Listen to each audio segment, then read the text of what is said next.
Ladies and gentlemen, welcome to the Working Ranch Radio Show. I am your Capt'n Tim O'Byrne, not for Justin Mills, but with him. Because of this superstorm that we're all going through this weekend, we had to shuffle a few things around, and it's my turn.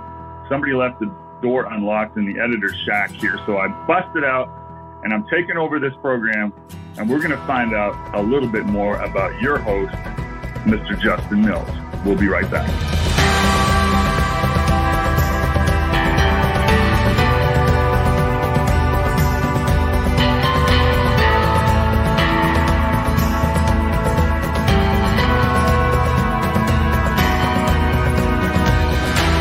Welcome back to the Working Ranch Radio Show, everybody. I am your stand-in host, the Capt'n Tim O'Byrne, and we have a very distinguished guest today, Justin Mills, who has joined us 2 years ago now. I think, Justin, we've got 107. This is the 107th episode, yep.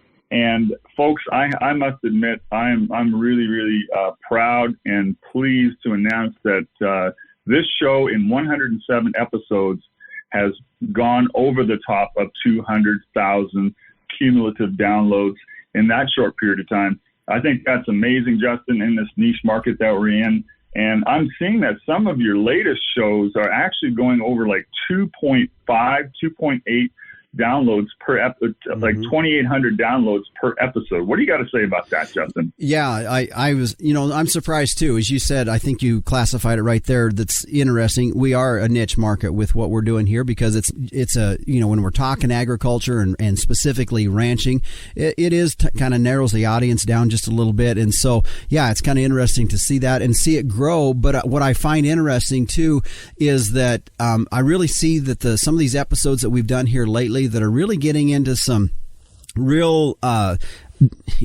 the dilemmas that we all face in ranching. We started Kick the Year off with, it was, why junior shouldn't come back to the ranch. We talked about raising your kids on a ranch, those kinds of things. We talked cattle markets with Clint Berry last week, and all of these things that just are very relevant. And I've really seen people like a lot of that information that we got there. And like I've told other folks too, I said, I ranch here in Wyoming. And so really, if there's topics that we're covering, it's probably because in my own mind, I've got questions about it. So I hope it's doing what it's very helpful to folks out there and the information that we've been able to cover, because really I think if we can all share some of the experiences that we have out there, it just helps us all out along.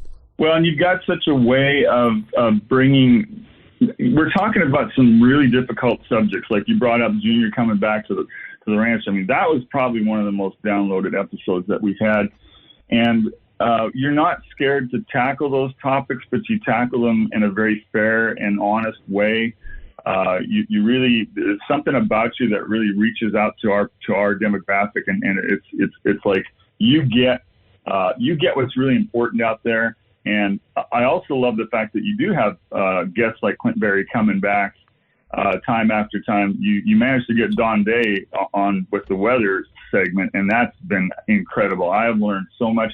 And folks, you got to understand that every word that comes out, Working Ranch, everything on social media, everything on the podcast radio show, I'm proofing all this stuff, just mostly for technical stuff. But I sit back every episode and I listen to what you've created and how your guests open up to you and how they trust you and they trust the Working Ranch brand. And that enables you to get into conversations that are so helpful to us, because you take a lot of the guesswork out of some of these things. Well, they didn't really get that deep into that topic. I wonder if they would have thought about this. Well, you answer all those questions, and I really do appreciate how you do that. Mm-hmm. Well, and I appreciate the compliments here, but I don't want to. This show, I'm going to be honest with you, is going to be tough for me a little bit, because the last person I want to talk about is myself. But I know at the same time that we have had folks say, "Let's find out more about what you do on your ranching operations." And so that's kind of you and I. A few weeks ago, you'd sent a text out or an email out and said, "Hey, I need to interview at you some point so you can talk a little bit about what you all do." And so So that's kind of where this is coming from. It works good, as you said at the beginning. We're getting hit with a pretty good winter storm up in our part of the country. I know folks down in the southern part of the country, maybe not quite as much. It's been rather hot down there, but today's show will have that opportunity to do that. So, one of the things that we always do in this first segment is a little bit about what's on your mind for the week. And so I asked you before we went on air, I said, are you going to have since you're kind of the main host for this week's show, are you going to have your 2 cents or anything? You say, oh yeah, I got something. So what's on your mind this week as we look at what's Tim's 2 cents this week? Mine is like some folks ask me sometimes, are you a glass half full guy or a glass half empty kind of guy? And I guess there's 2 answers to that. I got a third answer. I'm a dang glad I got a glass kind of guy, and I live in a free country, and I'm able to go out and fill that cup and maybe share it with other people. That's my 2 cents. Well, that's pretty short and sweet. I think the point of that, too, that I can identify with is just being grateful for the opportunities that we have. So appreciate that. Real quick, I know I do, and I mentioned this last week, the March issue of Working Ranch Magazine is out. Everybody should have their copies of that. Boy, another great issue of good articles. In fact, I pointed to the one that meshed up with our DNA topic that we had last week that's written in there too, but just another great issue. We've been blessed to have the same writers for probably like the 17 years that we've been doing this. We've had a lot of the same writers just continually with very little input from our end.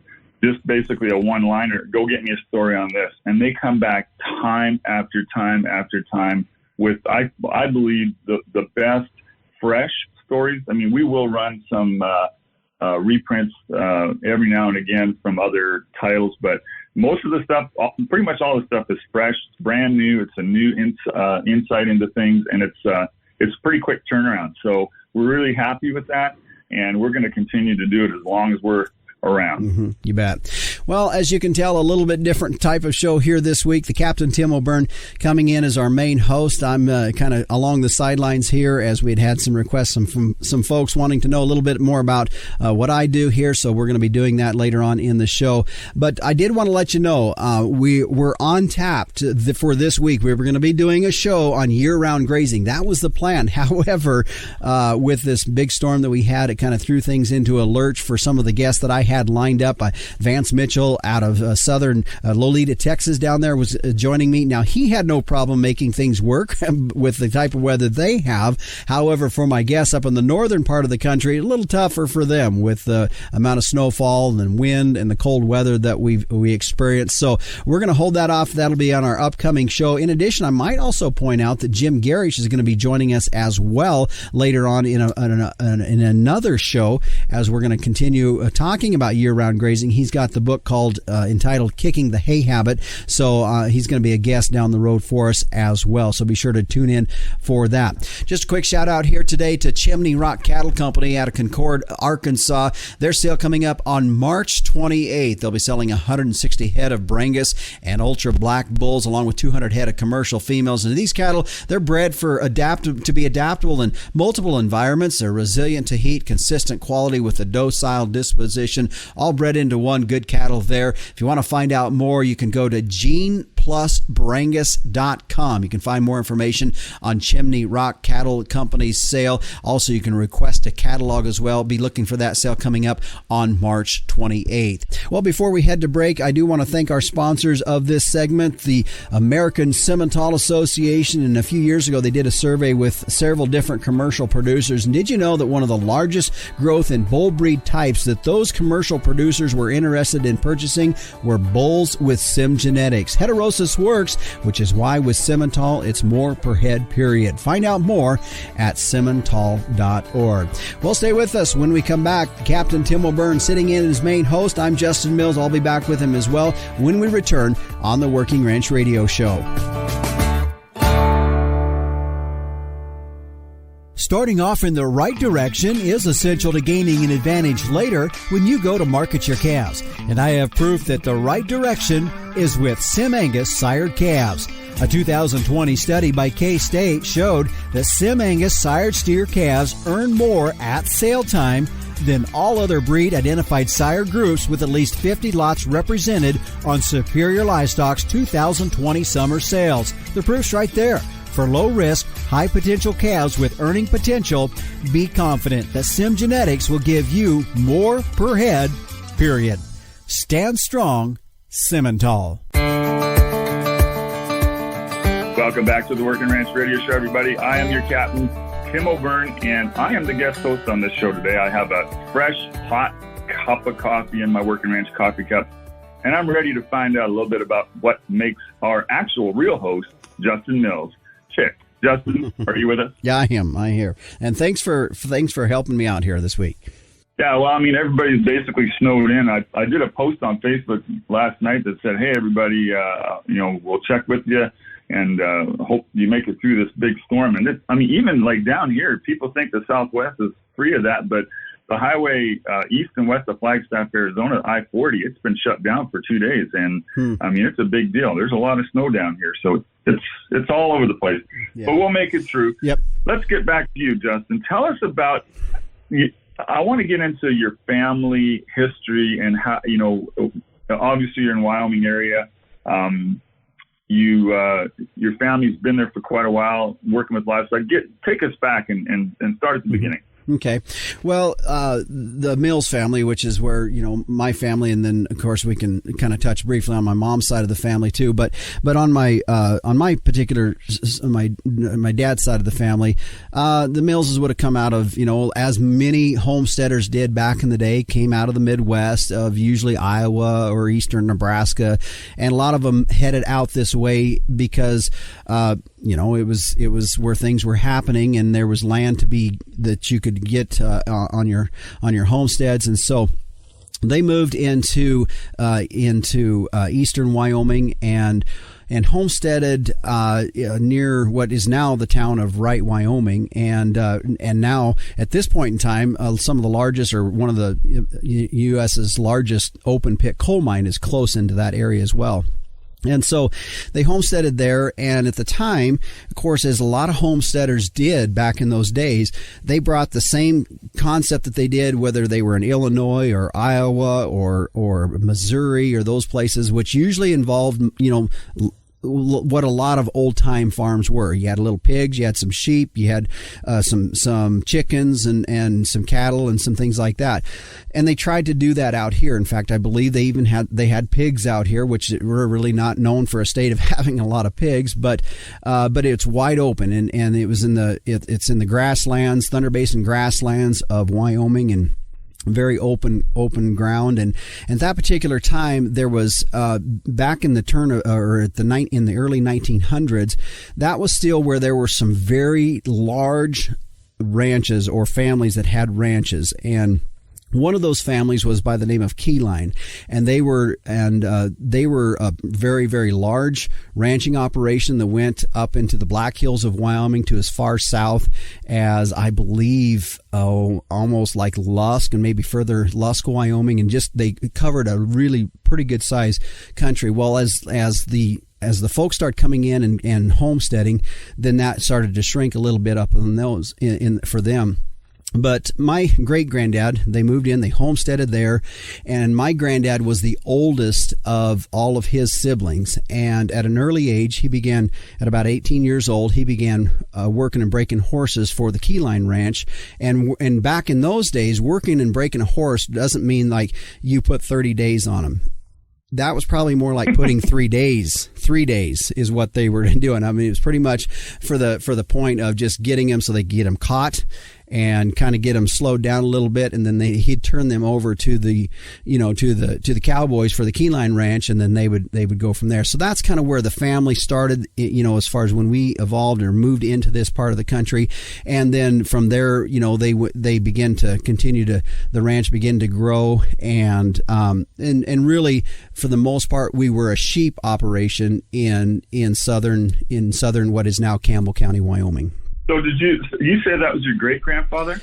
Yeah, that was my great-granddad that did that homesteaded up here. They called him Grant Mills, and of course, I never knew my great-granddad, and knew my granddad very well, and respected my granddad a lot. But my great-grandpa is what they called him. Didn't know him, and and a lot of times those families were very, I don't know how you say this. I don't know if I even know the right term, but you had siblings, and they might have worked around there, and all the money kind of went into one pot. It wasn't like if, it wasn't like that my granddad and then my grandma who he married, my grandma, that her father was a preacher that was out in that part of the country, a preacher's daughter. And so he married her, and, kind of the money that was generated by everybody kind of got thrown into the same pot. And there was, maybe a little bitterness with some of that, but at the same time, that's kind of how things were done. And they worked together as a family, and they did that up until about the 1950s. And then some of the families, they started spreading out, and my granddad moved up and bought a place on the Belfouche River in northeast Wyoming of Crook County, Wyoming. And that's where then I was raised my whole life, and they moved there in the 1950s when my dad was like a junior or senior in high school. Holy cow. So then did you kind of get back into cattle a little bit at that point? Yeah, we continued to raise. Yeah. Now, when we came up, when the place was bought in the 1950s for the Mills Ranch, it was the idea that, in southern Campbell County, Wyoming, it was pretty open and that grasslands. And the idea was this place was on the Belfouche River, and that it would be the hay operation for that place in the other ranch. Now, this is in the 1950s, and they didn't have the type of trucks or the movement ability that we see today. And we're probably, these two places are probably, 70, 80 miles away. And so it quickly became known that wasn't going to work. And so they pretty much kind of separated out. And at that time, when we came out of Campbell County up into Crook County, we had a lot of mostly sheep, but there was a little farming. There were hay ground, and there was some farming that took place a little bit. Now, when I say farming, we're not talking like North Dakota or Kansas farming or anything like that. We're talking like 100-acre fields is all of dry land farm. Nothing that was big, but we raised little wheat, raised some oats and some barley, some feed like that, and put up a lot of hay. But as things continued to go for my dad, then as granddad kind of retired in the late 70s and moved into town, then my dad took over the ranch. And we continued to have a few sheep, but the predators were so tough on sheep. And we were in the Black Hills. The ranch up in Crook County was in the Black Hills. And the predators, the coyotes, were so bad. I remember when we sold out on the sheep, that particular spring, Dad had made a mound that probably was up to your eyes of dead lambs that the coyotes had killed. And he just said, we can't do this. We can't do this anymore. So he sold all the sheep in the early mid 80s. And we went strictly to just running cows and then farming a little bit in hay ground. So were them coyotes killing for kind of like the wolves do? They just kind of do a kill that's not related to consumption. Yeah, they just kind of do a mass kill. Yeah, just for the fun of it. That's what a lot of it was, because you would get out there and I mean, the lamb wouldn't be eaten, it'd just be dead. And so, it was, and you can talk to some of the old time. I've talked to, guys around where I'm at now in our ranch, which is where Mila and I live, and our ranching operation, her folks' place is 30 miles south of where I grew up. And of course, we're back in kind of this open, flatter country here. And you talk to some of the old sheep ranchers and nowadays the ability to control coyotes we don't have some of those control methods, and some of them were quite toxic to other animals, which is why we don't have those anymore. But if you'll talk to them, they'll say things like, we never had coyote problems back in those days. We never had, because they were able to control them.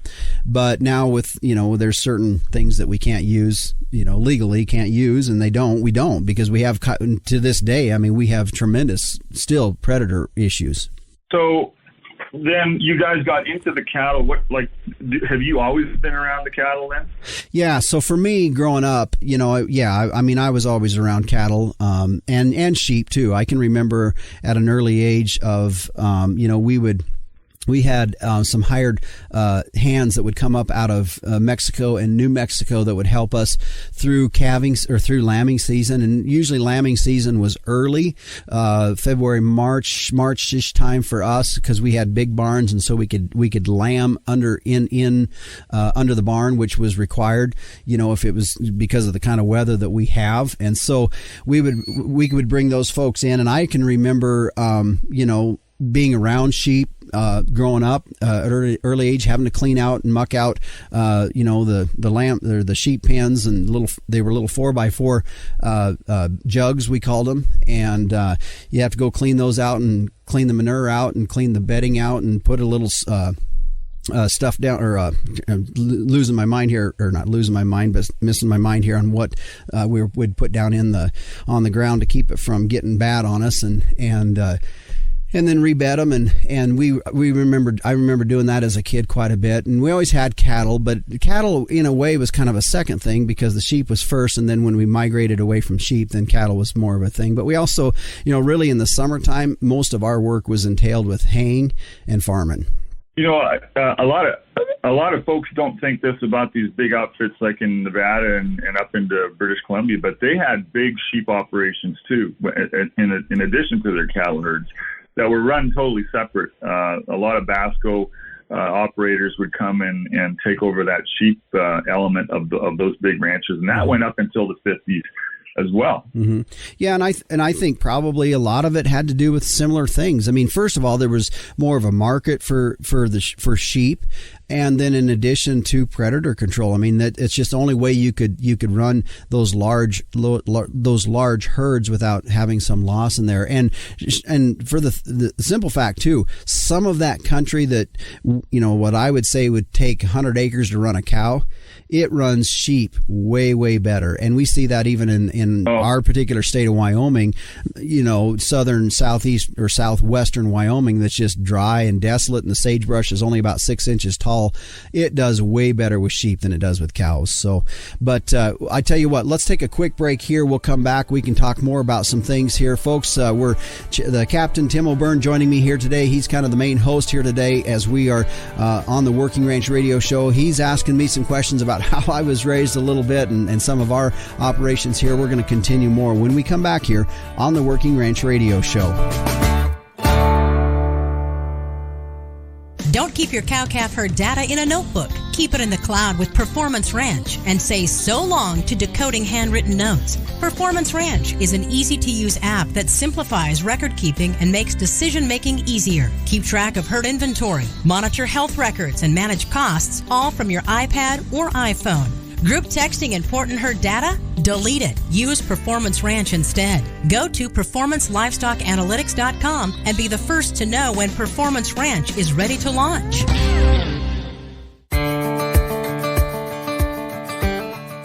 Welcome back to the Working Ranch Radio Show, everybody. I am your Capt'n Tim O'Byrne, and I'm very honored to be asked to be the guest of.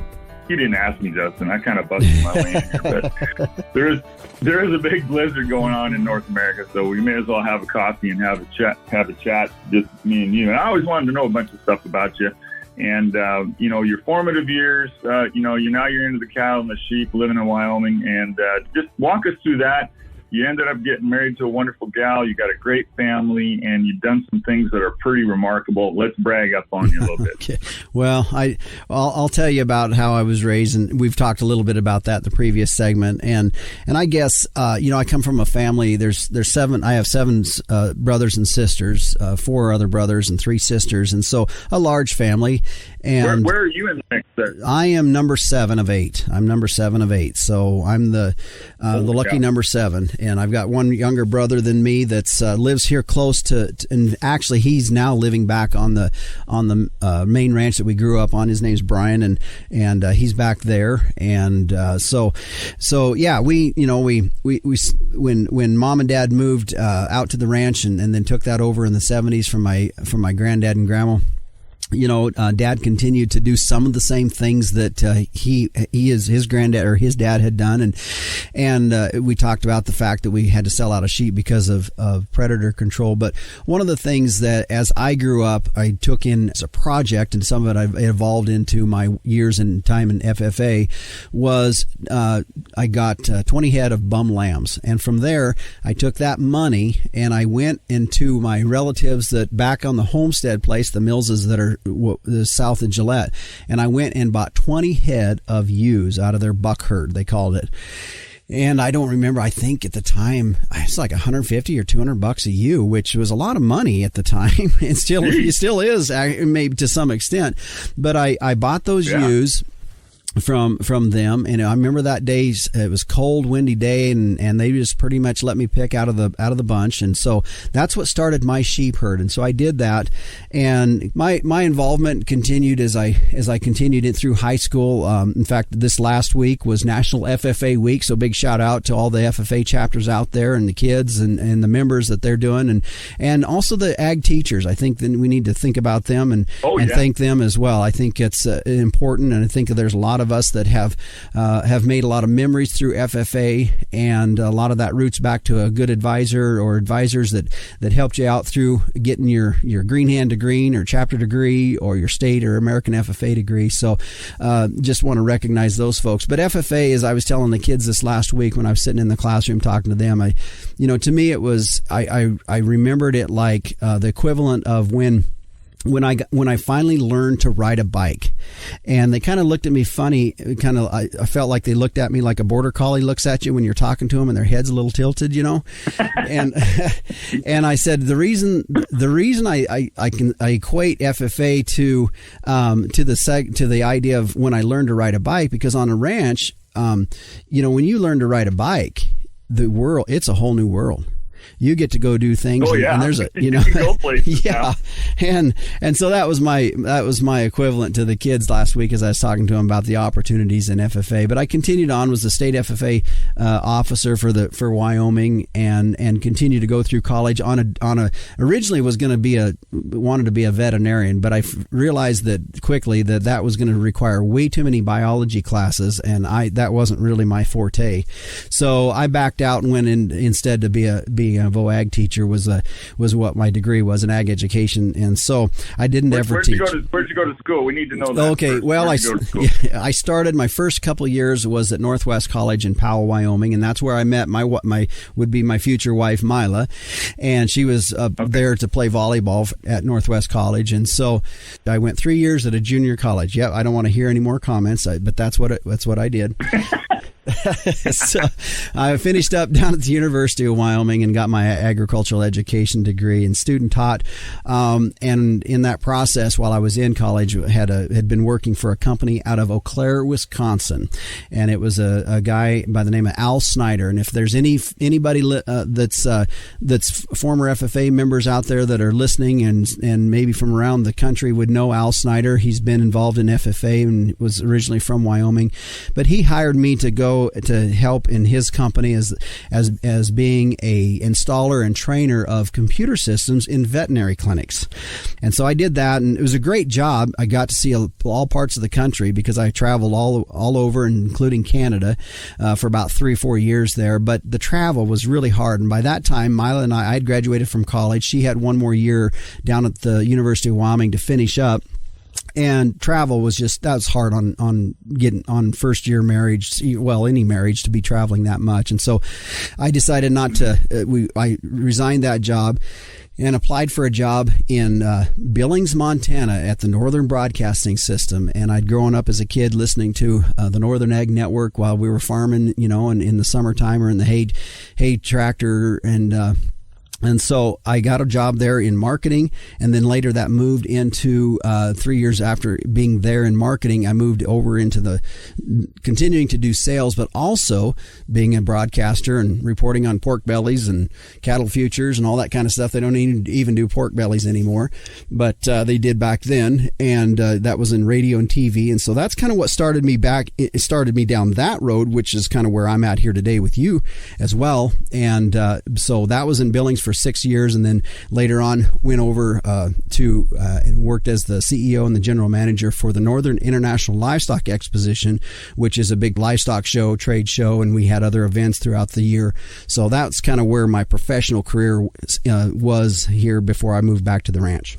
So you and Mila did get a chance to explore other places together and have a home, for a few years here and a few years there. Yeah, we did. We lived in Laramie, and then we lived in Billings. We lived in Billings for 15 years, and then in 2013 is her folks were wanting to kind of step back a little bit from the day-to-day activities of their ranch near Upton, Wyoming, and that's down in Weston County, Wyoming. And so that's when we decided we kind of prepped for this for about 2 or 3 years, and we decided, and then 2013 we moved I moved the family here and continued to drive back and forth. It's about a 4-hour drive to Billings, and would drive on the weekends back and forth. And we did that for about 6 months as we wanted to get the kids started in school in 2013. So that's when we moved back here and began leasing the ranch from Mila's folks from them.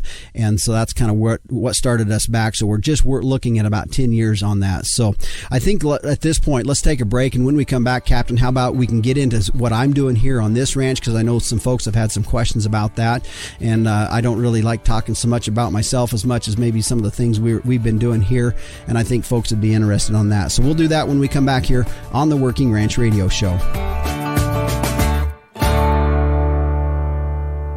Cattle producers, here's a way to put more dollars in your pocket. Put the AmaFirm advantage found in all Gain Smart mineral to work in your cow herd. AmaFirm is the industry leader in increasing fiber digestion. In fact, research shows putting AmaFirm to work increases forage utilization by 10%, reducing overall forage costs and allowing you to graze more animals per acre. That's a big-time return on your investment. To find which Gain Smart mineral formula is right for your herd, visit gainsmart.com. Welcome back to the Working Ranch Radio Show, and it is my esteemed pleasure to be interviewing our regular host, Justin Mills, and we've learned a lot about him, and I'm very happy about that. I want to ask you this question, Justin. When you guys got back to the ranch 10 years ago, what was that like? Like, what did that feel like to get out of the grind and just step out the front door in the morning, watch the sunrise, smell that good, fresh country air, and just you're master of your own destiny? Well, I can take you to the place one morning that I was at, and it was out at we have what we call cow camp, and it was the old original homestead of Mila's great granddad, and so we still have that place. There's no electricity out there. It's still the corrals and the main facilities are out there. And I remember being right there in the yard one morning and realizing that I probably didn't even need to have my cell phone because there was no reason for anybody to call me. And knowing just that I had walked away from the busyness of some of the career that I'd had. I enjoyed it. I walked away on my own accord. It wasn't there was no forcing out or nothing like that. It was at a point for us as a family that we knew that we needed to do something different. Our oldest boy, Ethan, was gonna be in I think 4th or 5th grade, and it was important that we start getting our kids in an environment that we felt was going to be conducive to them being, good kids, basically. I mean, not that we couldn't raise good kids in town, because there's a lot of good kids raised in town. It's just that was something that we wanted to do. So I specifically remember that, and just realizing just the tranquility of all of that, and realizing that I had a cell phone, but it's not like I really needed to carry it other than, just in case my wife needed to get a hold of me. So I still remember that day. Do you think it was the right move for the family and the kids? Oh, I absolutely do. I think for them, especially just the idea of having things that they have to be a part of here from from the agricultural side. I think that's important that they understand that we don't. I think that's part of what's sort of an issue with our society today is, and maybe in ways no fault of their own, other than, I used to always say, well, we're 3 and 4 generations away from the family farm. We're further than that today. And, back in, 20 years ago when I would give talks and I'd say, people would talk about going to grandpa's farm. We don't even say that now. Because grandpas don't have farms. Grandpas grew up in town. Now we're that far removed. Now our grandpas might have been on a family farm, but in every step along the way that we get removed from agriculture, it's spooky to me, because then the idea that these kids being around as you and I were talking one time, the aspects of seeing life happening just as we are right now. We're right in the middle of calving season for a lot of folks, or lambing season for some folks, seeing life, but at the same time also seeing life go away in the fact of death of a calf that's born, or a cow, or your horse, or your dog, or things like that. We don't want to. That's not a fun thing to have to go through, but it's life. And I think some of those kinds of things, and then the work that's required of them to be a part of our deal, all of those things are valuable to these kids. The work and the reward after the hard work, I think, is really important too. Mm-hmm. And would you say that? Would you be confident in the next generation of ag kids, especially in the beef industry? Because I know I sure am. I'm very confident. And I'm very, very happy with their motivation and the fact that they're kind of picking up where we left off and actually taking the lead in some of this other, tech stuff that we need to, we grappled with. Well, you didn't, because you're a tech genius, but the rest of us guys did.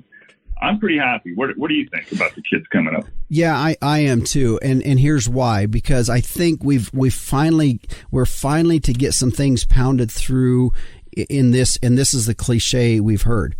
Why do you do this?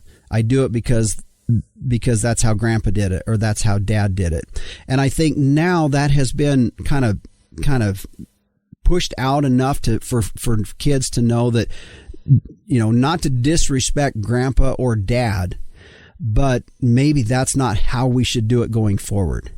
And I think they're challenging. I think they're pushing the envelope a little bit. We've got technology at our hands that we did not have 20 years ago. Technology continues to avail itself to more opportunities. And so you take that with the idea of kids that are wanting to push the envelope, and I think you're seeing now a crop of young ranchers and new ranchers that are opening different doors, that are just basically maybe challenging some of the traditional methods, and again, for me, I feel there needs to be a balance. I don't think you can just throw everything out that we've done traditionally and completely out and say it's absolutely useless. I think that's a very unwise mentality. But I think it's just as unwise is to not at least challenge some of those things and say, okay, how can we make that better? And I see the new crop of young kids coming in, young ranchers, and I'm saying anywhere from the ones that are right now in college and learning some business principles to the ones that are, in their 30s and 40s that are going back to the ranch. I do think we have some real hope and future with those folks. So, folks, I encourage you to go back and listen to that episode, should Junior come back to the ranch. If you really want to get a feel for the ethical compass of our host, Justin Mills, and how he does feel about the kids, go back and listen to that. There's always a nugget or two in your shows, Justin, and we sure appreciate you having come on board with us. What do you think about the future of the beef industry? I think there's always going to be some challenges. A couple of weeks ago when we had Clint Berry on, and we were rehashing a little bit what we'd heard from the Cattle Facts report down at the Cattle Industry Convention that you and I were both at in New Orleans.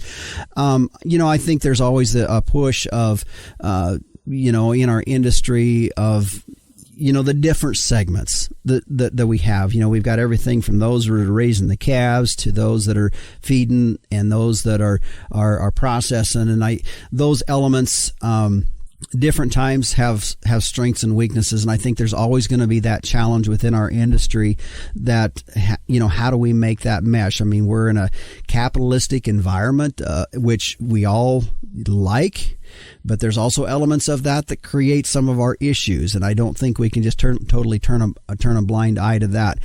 I get a little concerned sometimes when we have so much divisiveness within our industry in terms of seeing the multiple ag groups that are out there, and I realize that there's some validity to having the multitude of groups, but I mean, I don't want to sound really cliche-ish, but I mean, the words of divided will fall. I just think to me that's a big issue, and if we can't get united on some issues, it's going to be really tough for us. And I know as ranchers, as agricultural people, we like the independence that we have. We have independence every day for the most part, when we can step out and if we wanted to feed the cows at 7:00 this morning, we can do that. Or if we want to wait till 9:00, we can do that. That's that independence, and it breeds itself into other areas of our lives. And that independence then takes us down the roads of some of the political issues that we see. And if we don't, I don't know that it's necessarily just the ranching industry. I think it's partly our society is just in general, and that if we don't like what we hear, we just pick up our toys and we go find another sandbox. And sometimes that's not the best way to handle it. Sometimes we need to hash it out and figure it out so that we can stay united. I'm very happy with the industry, the direction it's going, because when I first started doing this back in the 70s and 80s, there was no connect between the cow-calf producer that was selling 500-pound calves off the ranch to, like either trucking them to the sale barn or selling them private treaty to somebody. There's no connectivity between the cow-calf guy, the feed yard, the sale barn, the packer, and the, coming out the back door getting to the meat case. There was none at all. Today, we understand pretty much universally throughout our industry, and I've seen it through the pages of Working Ranch and through your radio show and social media, that we are absolutely connected to. We are taking grass and turning it into wholesome protein, and that part I really like. Yeah, and I would say too this, and I'm going to use the S word, and it's going to be sustainable. And I'm not necessarily meaning the green sustainable. I think we're sustainable in all aspects is really becoming a focus that I think is really good, because we know that if we want to be in operation down the road, we need to be sustainable. That means we need to be sustainable with our ground, our soil, our resources there, our finances, our family, and our community, and our industry as a whole. And that, to me, I will say that gives me a lot of hope. Well, another thing too, Justin, I love about your show is you're not scared to mention faith. And that's a huge part of what we're doing here. We are serving God, and I think that needs to be mentioned. Mm-hmm. You bet. Well, and it is important, and I think that's the root of a lot of this. And as I've said before, it goes back to a key thing for that I feel is important, and that's stewardship. And I think stewardship and sustainability have a lot in common. And the fact is that if we're going to take good care of what God's given us, then it's going to require us to have a future in that, and in all aspects of our life. Justin, fill the folks in a little bit on what you're into these days. What's at the top of your list? Okay. Well, for us here, as I came back to the ranch, it was one of the things I knew I had to do is we had to be profitable in what we were doing. And so I knew, in that element, we needed to increase our scope of enterprises, not just numbers of enterprises in a way, but also the scope in each of those enterprises. And so at the particular time, I didn't have a lot of capital or a lot of ability to finance anything. And so we began grazing, doing custom grazing. And I continue to this day to do a little bit of our enterprise mix to be custom grazing. I found that to be very adaptable to drought situations. If we are in a dry year, I can cut back those numbers and still be able to manage the number of livestock that we have on the place. But we'll run, right now we've got about 350 or so, 350 head of cows that will calve out this spring. Some of those are some first calf heifers. And then for the last couple of years, we've actually been keeping heifer calves back and growing those up. And some we'll keep, some we'll sell. And that's kind of what the enterprise mix is there from the cattle side. Now, from sheep side, I have brought in sheep. Now, we brought in some again this last fall. We'd taken about a 3-year hiatus there with no sheep in here because we were pretty droughty in our part of the country. And I just needed to cut numbers back. And so we've used sheep as a pretty good method of filling in some holes from a grazing standpoint, but also tremendous brush control. We have quite a bit of sagebrush here that's pretty good sized sagebrush, and they do a number. These are haired sheep. They do a number on the sagebrush and the brush, and so that's been something. In fact, I can go and I can show folks here's where these sheep have grazed, and you can really see it's been pretty detrimental on the sagebrush, and so that's kind of where we're at with that. One of the other things in all of that too is getting some of our large pastures, or most of our pastures, I should say, broken up into smaller paddocks that allows us to do I'm going to say we're doing mob grazing. We're not, because it's not that, but it is more intensive grazing. And we've continued to do that at the same time, knowing that in order to effectively do that, we've had to improve our water. And when I came on the place, I had decent water, a well with several tanks spread out throughout the place. We've continued to add more to that the last several years with the idea that from any point where a cow's standing on the place, she'll be within good water within a half a mile's walk. And so that's been kind of the goal. Wow, that's pretty good. And so that's what we're continuing to try to do. And that's helped our turnover, which would be your numbers. Your numbers are your amount of cattle or livestock you're running through the year. And all of that has helped us. And that's kind of where we're at now. I don't know that I answered everybody's questions on that, but we did have a pretty good conversation. Well, we're proud to have you on board, Justin, and I'm really glad we got a chance to do this. I hope folks made it through the storm okay, and we'll visit with you guys next week again. I'm looking forward to next week's episode. All right. Well, thanks, Captain. And yeah, next week's show, it's going to be a great one, folks. We'll talk about that in just a little bit. But again, Captain, I appreciate you joining us and helping us out on this week's episode. And folks, stay with us as we take a break here. When we come back, meteorologist Don Day is going to be joining us as we take a look at our long-term weather when we return on the Working Ranch Radio Show. Set up the next generation for a productive lifetime with Zinpro Avela 4. Achieve productive success in your cows with 20% increased conception rate and a 16-day tighter calving interval. Calves from cows supplemented with Zinpro hit the ground running with improved immunity and 28 more pounds at weaning. Allow your cows and calves to perform to their full potential with Zinpro Avela 4.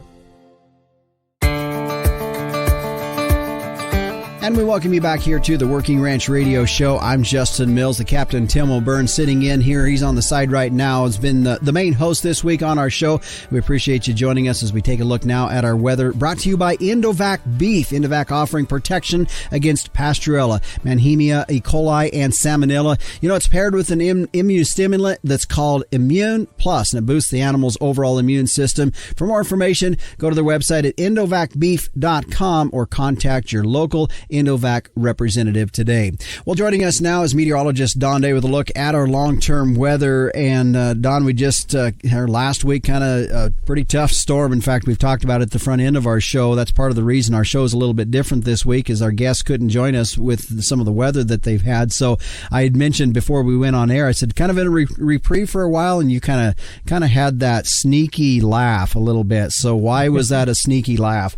The reason I say that is that for a large part of the central and western United States, this most recent stormy and very cold weather pattern is really the start of a short-term trend, at least over the next week or two and maybe longer, where there's going to be more stormy weather, really focused in the central and western and northern areas of the United States. This Arctic outbreak is not unusual for February. Obviously, February is usually when we have some big Arctic outbreaks. They usually happen in early February, but this is the second year in a row we've had a late February Arctic outbreak. And I do see a pattern that takes us into March that is looking colder and with more storms. Now, it's not going to be a pattern of continuous storms. There'll be gaps, 3 or 4 days between them. But the way things are shaping up, what has been a rough winter for some folks is likely going to stay that way.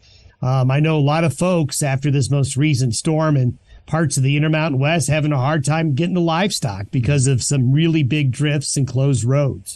Yeah, it's definitely for different folks. I feel like for us here now, we're kind of in a little hole here, and I haven't seen the volume of snow that other folks have seen, but it's been pretty severe for others. Don, the concern I've got a little bit is we're seeing moisture, and I hate to go through more cold temperatures and more storms, but that's what's also bringing some moisture down the road that will melt off. I'm a little concerned because this last storm that went through didn't hit the southeastern, the south central plains. Now, they're probably not wanting severe cold weather down there, but they're going to need some moisture. Is anything coming down for them? Great point. And, it's like what happens when you get into these drought patterns, but also get into wet patterns. It tends to be the rich get richer and the poor get poorer. And those southern plains, while over the last couple of weeks they've gotten a little bit of moisture, they did miss out on this one. I am optimistic that moisture in the southern plains is going to increase, but it's going to come later. So as we get, let's say, into the middle part of March, end of March, and into early April, I do see some help for the southern plains. Up until then, the Pacific Northwest, California, the southwestern United States, the central northern Rockies, and then the Dakotas, the northern plains up across northern Minnesota, kind of will be the focal point of the heaviest precipitation. But as we go deeper into March, into April and May, we are seeing some hints of storms taking tracks further south into those areas. Mm-hmm. So nobody wants to tell folks, well, you need to wait a little longer, but unfortunately that's where we are. But I am optimistic that with the rapid decay that's going on of La Nina out in the tropical Pacific right now, that is a really good sign for the southern plains that maybe this spring will be a bit more productive with rain and snow. Well, and I think if they could choose, if we all could choose, we'd rather have it in the form of rain rather than snow, cold, and ice. But that's not always a choice for, especially of those of us that ranch or live up in the northern part of the country. But I think for folks down in the southern central plains, they'd prefer it more in rain than that ice storms that they've had, that's marked their history the last couple of years or so. Right. And well, that's one benefit. If it is a little bit later going into, let's say, mid to late March, April, the odds of it being ice and snow down into those areas is certainly lower. Mm-hmm. But yeah, no, I do get a lot of requests for it to rain at night and be sunny during the day. Yeah, for sure. Well, Don, I appreciate you joining us this week, giving us a little update on our weather. Sounds good. And again, that was meteorologist Don Day with a look at our long-term weather. His website can be found at dayweather.com, and it'd be a good spot to go find his daily video podcast. As he was saying, the next month or so is going to be kind of hit and miss on the weather. If you want to know how that's going to be playing out, go to his website, dayweather.com, and you can find the link to his daily video podcast. Our weather today brought to you by Indovac Beef, offering protection against Pasteurella, Manhemia, E. coli, and Salmonella. For more information, go to their website at indovacbeef.com or contact your local Indovac representative today. Stay with us. We'll put a wrap on this week's show when we come back on the Working Ranch Radio Show.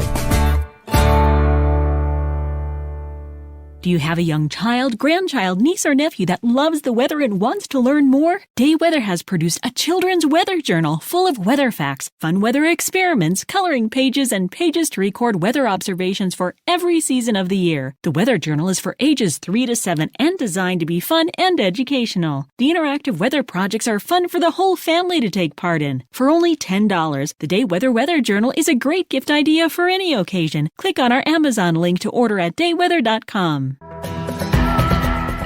Well, coming up on next week's Working Ranch Radio Show, be sure to join us. We will, in fact, be covering the topic on year-round grazing. Now, I know if you're regular listeners, as I tail out of any episode, we always talk about what's coming up next week. Now, this week, it was a little tough with the winter weather storm that we had in our neck of the woods that kind of interrupted some of the schedules for some of my guests that I had lined up, so we had to postpone that. I sure appreciate the Capt'n Tim O'Byrne stepping in and helping out with hosting responsibilities here earlier in the programs. So, but next week we will have that show on talking about year-round grazing, as we've got guests lined up that'll talk about how they have been doing that in more of the southern and wetter climates, as well as we'll have some guests that talk about how they are doing it in the northern climates that have to deal with some of that harsher weather, much like we saw this past week. So that will be on tap for next week's edition of the Working Ranch Radio Show. Again, I do want to thank the captain. As I mentioned, he co-hosted earlier in our show today. Appreciate him joining us.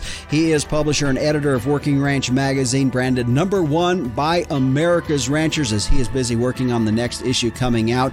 Now, if you would like to get a hold of me about something you heard on the show or a question you might have, my email address is justin.workingranch@gmail.com. Be sure to join us right here at this same time, same place next week, or on your favorite podcast provider. On behalf of the Capt'n Tim O'Byrne and myself, your host, Justin Mills, until next time, keep your chin down and your mind in the middle. So long.